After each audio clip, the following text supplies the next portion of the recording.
In this sacred space, I'm surrounded by portraits of extraordinary American presidents. Thomas Jefferson wrote the immortal words that guide this nation. George Washington, who showed us presidents are not kings. Abraham Lincoln, who implored us to reject malice. Franklin Roosevelt, who inspired us to reject fear. I revere this office, but I love my country more. It's been the honor of my life to serve as your president. But in the defense of democracy, which is at stake, I think is more important than any title. I draw strength and I find joy in working for the American people. But this sacred task of perfecting our union is not about me. It's about you, your families, your futures. It's about we, the people. And we can never forget that. And I never have. I've made it clear that I believe America is at an inflection point. One of those rare moments in history when the decisions we make now will determine our fate of our nation and the world for decades to come. America's going to have to choose between moving forward or backward, between hope and hate, between unity and division. We have to decide, do we still believe in honesty, decency, respect, freedom, justice, and democracy? In this moment, we can see those we disagree with not as enemies, but as fellow Americans. Can we do that? Does character in public life still matter? I believe I know the answer to these questions because I know you, the American people. And I know this: we are a great nation because we are good people. When you elected me to this office, I promised to always level with you, to tell you the truth. And the truth, the sacred cause of this country, is larger than any one of us. And those of us who cherish that cause, cherish it so much, a cause of American democracy itself, must unite to protect it. You know, in recent weeks, it's become clear to me that I need to unite my party in this critical endeavor. I believe my record as president, my leadership in the world, my vision for America's future, all merited a second term. But nothing can come in the way of saving our democracy. That includes personal ambition. So I've decided the best way forward is to pass the torch to a new generation. That's the best way to unite our nation.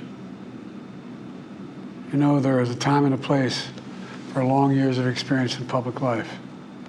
But there's also a time and a place for new voices, fresh voices, yes, younger voices. And that time and place is now. Over the next 6 months, I'll be focused on doing my job as president. That means I'll continue to lower costs for hardworking families, grow our economy. I'll keep defending our personal freedoms and our civil rights, from the right to vote to the right to choose. I'll keep calling out hate and extremism. Make it clear there is no place in America for political violence or any violence ever, period. I'm going to keep speaking out to protect our kids from gun violence, our planet from climate crisis that is the existential threat. And I will keep fighting for my cancer moonshot so we can end cancer as we know it, because we can do it. And I'm going to call for Supreme Court reform because this is critical to our democracy, Supreme Court reform.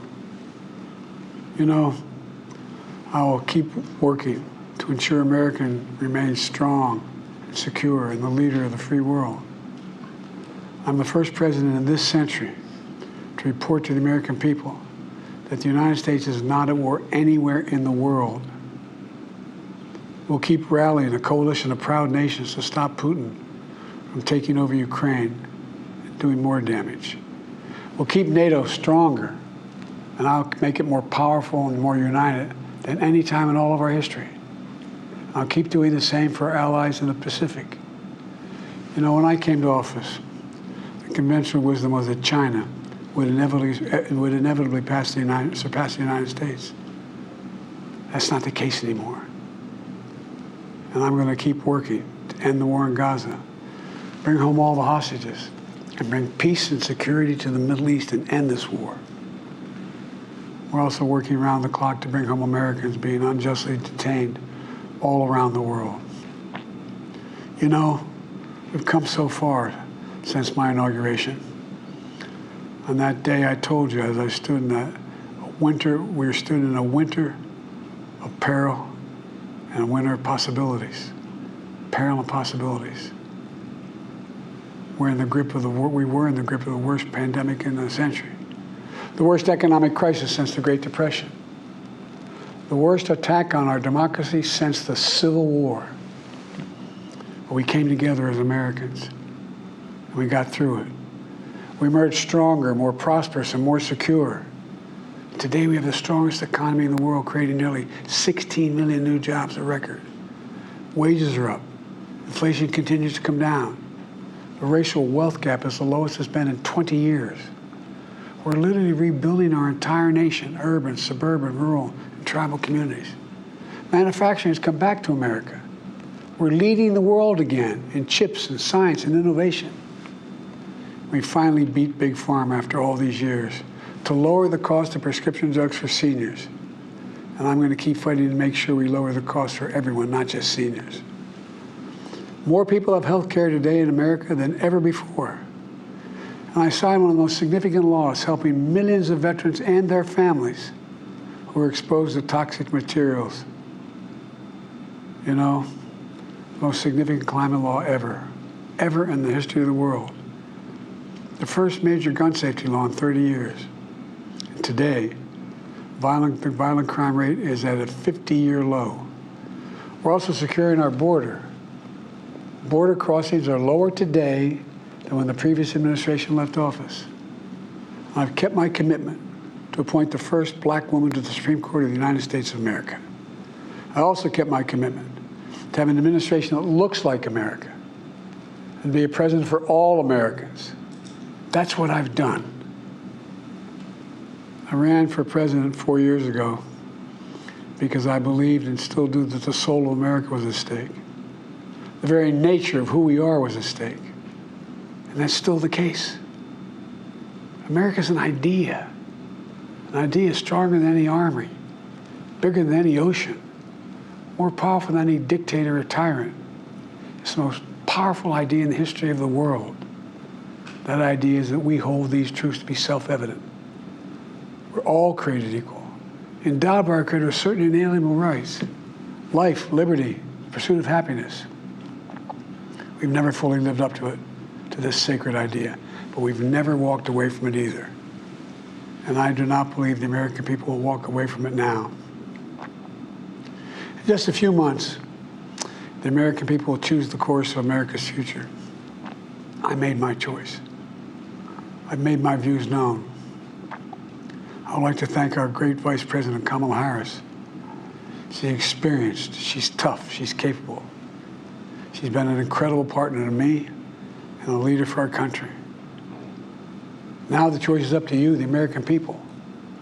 When you make that choice, remember the words of Benjamin Franklin hanging on my wall here in the Oval Office, alongside the busts of Dr. King and Rosa Parks and Cesar Chavez.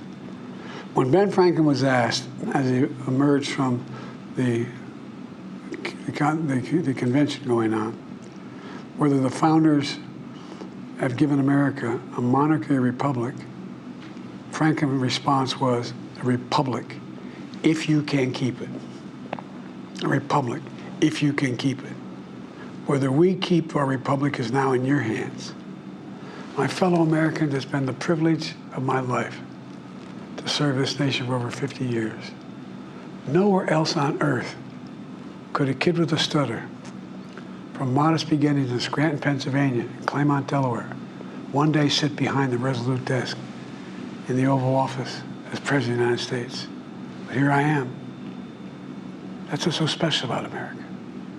We're a nation of promise and possibilities, of dreamers and doers, of ordinary Americans doing extraordinary things.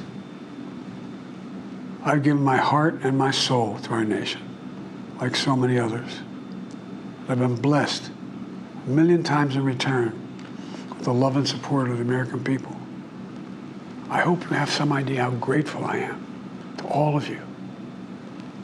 The great thing about America is here, kings and dictators do not rule, the people do. History is in your hands. The power is in your hands. The idea of America lies in your hands. We just have to keep faith, keep the faith, and remember who we are. We're the United States of America, and there's simply nothing beyond our capacity when we do it together.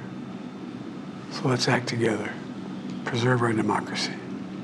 God bless you all, and may God protect our troops. Thank you.